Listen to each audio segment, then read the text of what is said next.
Good morning. Happy Monday, everybody. Good morning. I saw on Lana's Instagram late last night as you were coming back from WWE Live in White Plains. The weather outside is frightful, but I am so delightful. And you have brightened up this morning. Thank you. I'm excited to be in New York. I love New York. New York City is one of the best places. Yeah. So I want to jump right in and ask you, what was it like planning 2 weddings? I know you're Lana / you are CJ, and your husband is the WWE Champion, Rusev, the Bulgarian Brute. Well, he's not champion yet. He will be champion soon. But he is the 2-time United States champion. And he basically wanted me to say, to make sure that everyone knows that he will be the WWE Universal Champion. So, yes. Yes. That will be up soon at the new WWE Monday Night Raw Yes. pay-per-view. Yes. So I'm excited to watch that. Gosh, 2 weddings. It was crazy. I tend when I get stressed with my career, I tend to really focus and go for it, and work really hard. But then when I get stressed with my personal career, like if I need to do some interior designing or organize my closet or plan 2 weddings, I just tend to like push it to the side and go, oh, I'll just do it later. I'll do it later. I need to focus on my wrestling. But I was lucky. Rus's mom planned the Bulgarian wedding, so that was a little stressful, but because I was like, oh God, I don't know what's going to happen. But it was also really great that I didn't have to really worry too much. I just picked the colors basically and picked my wedding dress. But the American wedding, at one point, I don't, if you watch Total Divas, yep. Mark Carano actually had to step in and say, okay, your wedding is a month and a half out. You're going to need to stop going down the NXT development program. You're going to need to just put wrestling on hold for a second and focus on your wedding. So, and the girls like Maurice and Natty, they would constantly be like, how do you not know what cake you're going to have? You're a month out. Like, how do you not know what your flowers are going to be yet? And I'm like, I don't know. I have so many ideas. Yeah. But they would, a lot of people were laughing at me. At one point, I was like, I want to have a circus wedding. This is what I want. WWE is a circus. We travel 300 days of the year. We put on a show. I want my wedding to be the greatest, the most enthusiastic. I want a Ferris wheel. I want elephants. I want giraffes. Maurice wasn't happy about that. But I think subconsciously there was like this competition. Like I have to make sure my American wedding is better than the Bulgarian wedding. It has to be more fun. It has to be more entertaining. So there was always like this competition going on. But my wedding turned out to be awesome. The Malibu wedding was, if you watch Total Divas, you're gonna see how amazing it was. So many people were like, this is one of our favorite weddings we've ever been to. And then I have to admit, I guess the Bulgarian wedding did top the Malibu wedding. So, but I had 2 great weddings. I'm very, very thankful. And there were a lot of traditions in the Bulgarian wedding we were talking about backstage. Oh my God. I mean, tell us a little bit about those. So many traditions. You think Rusev always is basically laughing at America and their American traditions. And if you watch this Wednesday night, it's a big episode on my relationship with the Bulgarian Brute and his mother.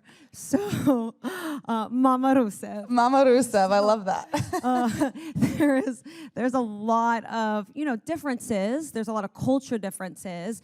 I understand the Bulgarian culture very well because I grew up in Russia. So I'm a Russian American, and I understand his points of views, but my parents and my parents, I should say, not my family, but my parents, they're American, and there's a lot of hitting heads of just basic culture differences of the way they view the world versus like Bulgarians view the world. Yeah. And so there's constantly, and I'm the middle person. I'm like, oh God, I feel like I'm the therapist in the family. I'm like, I can't do this. I didn't go to school for this. You're like, I just want to get back in the ring. Yeah, exactly.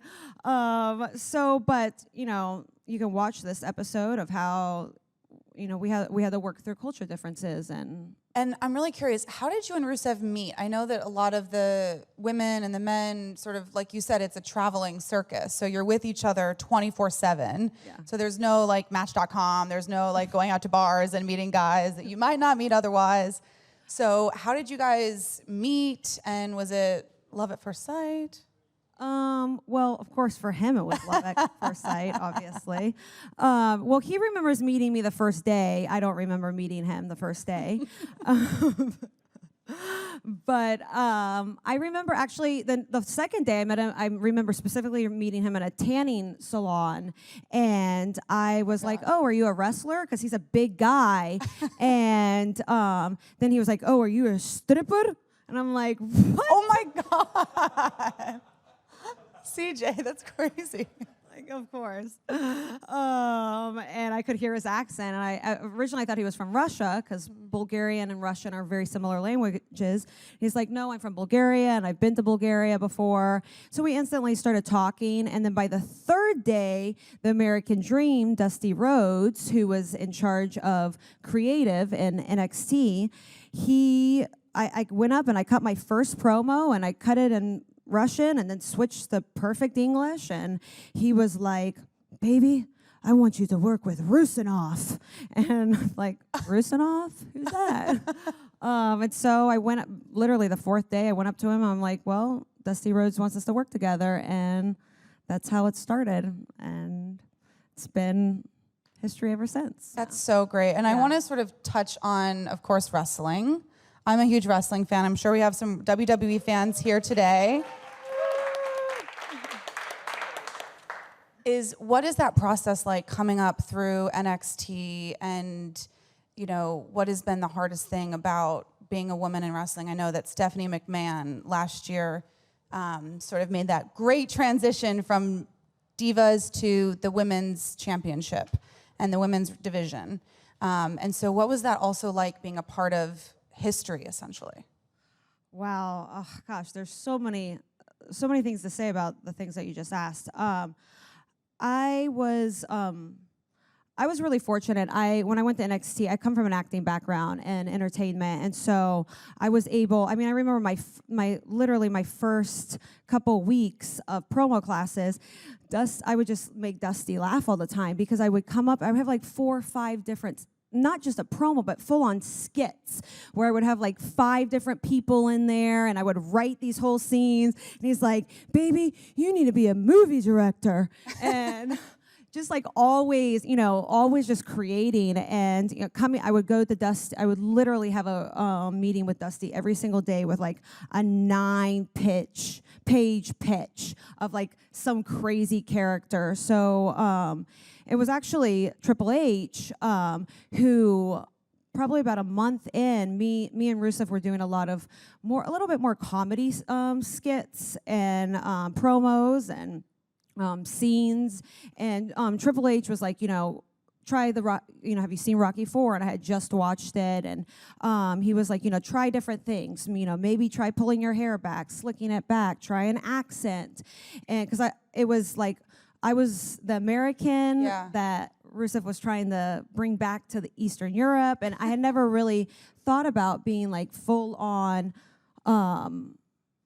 Russian, and so I remember trying the whole with a Russian accent, and literally within a couple weeks I was on NXT TV, and then within like 4 months was brought up onto the main roster. And Triple H had a lot to do with helping me with Dusty Rhodes, with helping me form my character. And he still has such a big part, and he's brilliant. He's a genius, and just like his wife. And both of them, Stephanie and Triple H, we are where we are in the WWE as women because of them. Like, they are such huge advocates of women, and giving us opportunity. And I'm just really, really thankful. I mean, Vince McMahon, he's literally brilliant. He's a genius, and I learned so much from those, those men and Stephanie, of how important it is to evolve with your time. And so, Vince sees like the industry's changing, sports is changing,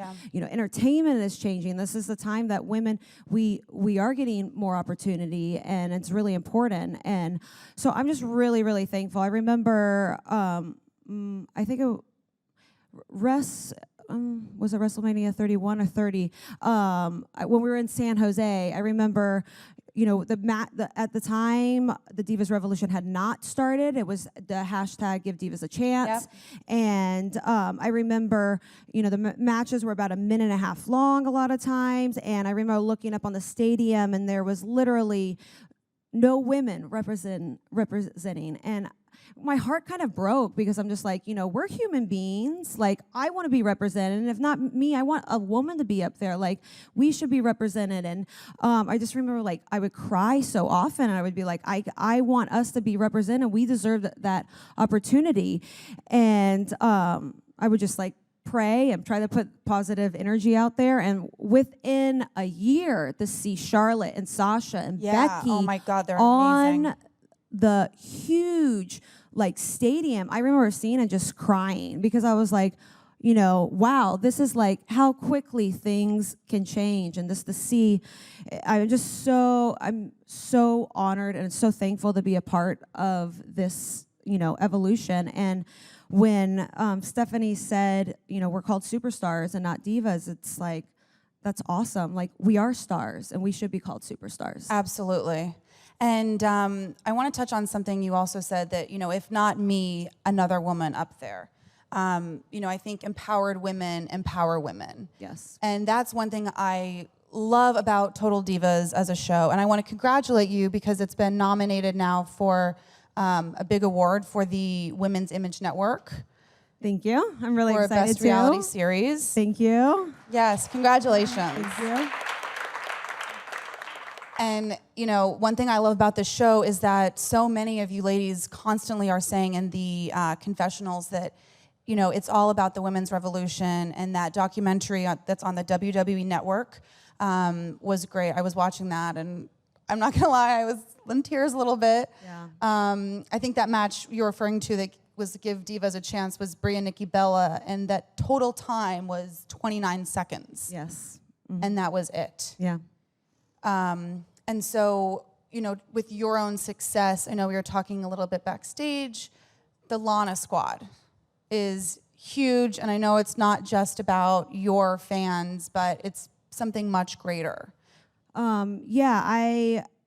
Growing up, I always felt like a misfit. I always felt like I was an American growing up in Russia, so I was the only American at school. I grew up as a minority, and often I would get lower grades because they didn't like Americans. And then when I came to the States, I felt like I didn't fit in with all the Americans because I felt like I was Russian, and always just kind of being often, still to this day, very misunderstood, and always feeling like an outsider. And I feel that's kind of why I came up with the name Lana Squad, because I'm just like, I'm going to start my own squad. Like, I don't need to be a part of a clique. I don't need to be a part of a group, because I'm always like, well, where are my people? Where do I belong? And it's like, I'm going to start my own group of people, and it's going to be for the misfits. It's going to be for the misunderstood. It's going to be for the people that they feel like they don't always fit in. And it's like, everyone's welcome. Everyone's welcome into my group of people. Everyone's welcome into my squad. And it's not about the cool kids or, I remember I'm a big Star Wars fan, and Harry Potter and Lord of the Rings and comic books. And I remember I posted something online, and I like hashtag nerd, and all the hate that I got because people are like, you're not a nerd. And it's like, well, first of all, like, I can like whatever I want. The only reason why you like Star Wars is because Star Wars is cool now. It's like, no, when I was 5 years old, I was watching Star Wars. And it's like, okay, well, I'm not going to label myself, but everyone's welcome into my group. And I'm not going to tell people you don't belong here. And, it's the group of kindness, of positivity, of counting your blessings, of being grateful, and encouraging one another, That is amazing. That's also a great way to start a dreary Monday morning here in New York City with some Monday motivation. Monday morning motivation. So I think we'll go to audience Q&A. Hey, CJ. It's very nice to have you here. I love the Dusty Rhodes stories. He was truly one of a kind, and I know fans miss him every day. Such an influential part of the business. Yeah. So I have two wrestling-related questions for you. One goes back, I know a little while back you were in a storyline with Dolph Ziggler, and then TMZ broke the news about your relationship with Rusev. What was going on in your mind when that sort of happened? Because I know it altered storylines quite a bit for what the company had in its original direction. And then secondly, one of my favorite recent exchanges was with you and Rusev, with The Rock unexpectedly showing up at the Barclays Center. What was that moment like for you? As a fan watching on television, that was a pretty cool exchange.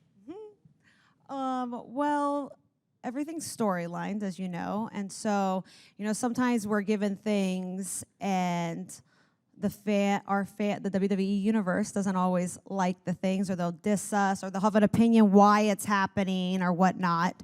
And I just take, I'm a canvas there. This is Vince McMahon is the director, and it's not my, I'm an actor, and it would be, I'm given the script, and it's my job to justify as an actor of ask the questions. Okay, well, what's going to make my character do that? Not necessarily like, oh no, we shouldn't or should not, and so I just roll with the punches with everything, so I'm just like, okay, well, this is supposed to happen. Well, I guess this story is supposed to end at this point, or I guess The Rock is going to say these things to me. Okay, this is what we're doing. What would make Lana do this? And those are the questions I always ask myself, and I just don't really let my head wander anywhere of questioning of why and whatnot, or because you're going to drive yourself crazy. I just am thankful I have a job and I can do what I love every single day for a living. And I also want to touch on something too. Yes, you're an actor. You're also, all of you ladies and everyone in the WWE are incredible athletes, modern day like gladiators. Yes. I mean, so what is next for you in the ring? Well, that's like a huge focus for me right now. I'm training. I go down to NXT to Orlando on my off days, and I train. And when the time is right, I am going to go after the Raw Women's Championship. Yes. You can do it. Yeah. I know there's a lot of people that, once again, laugh at me or doubt me or, whatever, give you every reason. But I believe that hard work leads to profit, and I believe the slow and the steady wins the race. And I will hold that title one day. Awesome. Next question. Hi, CJ. Thank you for being here. So my question for you is, who's your biggest wrestling idol or role model that inspired you to start wrestling? Oh, gosh, there's so many. That's such a hard question for me to answer, because there's literally so many, and for different reasons. I guess, Miss Elizabeth is probably one of my favorite women in WWE, just because, she was a star. Like, in every sense of the word, what it means to be a superstar, she didn't even wrestle. And when she came out, the place would just erupt. And it didn't matter how much, with Macho Man, if they, people hated him, people loved her, and she was beautiful. She was a star. And so I love her for it. It's really hard to provoke that type of emotion when you're not even wrestling. And so it's like, wow, you have something special. She's one of my favorite. Oh gosh, I have so many. I mean, I have to say, John Cena is one of my favorite. I mean, he's able to go out there and turn any crowd around. He'll go out there and he can be booed, and he's so smart. He can just turn the crowd around, and he's just an incredible storyteller. And I could go on and on and on and on and on. There's so many different people. Trish Stratus, of course, is probably one of my favorite women. And now Lita is joining Renee Young in the panel on a lot of the pre-shows. Yes. Which, by the way, I have to say, Renee is an amazing Renee is so caster. talented. Sorry, Michael Cole, if you're watching. Yeah. I think, honestly, she's one of the most underrated people that we have. She's so talented and very, very funny. Yeah. Women are taking over. Yes, we are. I think we have time for one last audience question. Hi, how are you? Thank you for coming today. I actually have 2 questions. How old were you when you first were inspired to be a total diva? And then the next question is, you mentioned acting. So if you weren't a total diva, what can you see yourself acting in as far as films or television shows?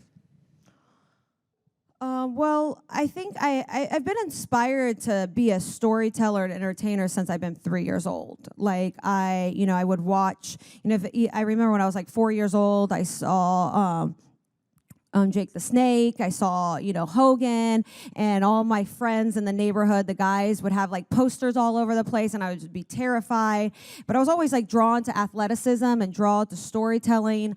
And I remember like at 4 years old, I watched like this performance that traveled all over, and then also wrestling where it traveled all over. And I was like, I want to be a storyteller and I want to be an entertainer, and whatever shape and form that takes, like that's what I'm going to do for a living. And, ever since, I was like 6 years old, I would put on like plays, neighborhood plays and choirs and ice skating shows, and charge people $5 for my ice skating show that I put on in my backyard.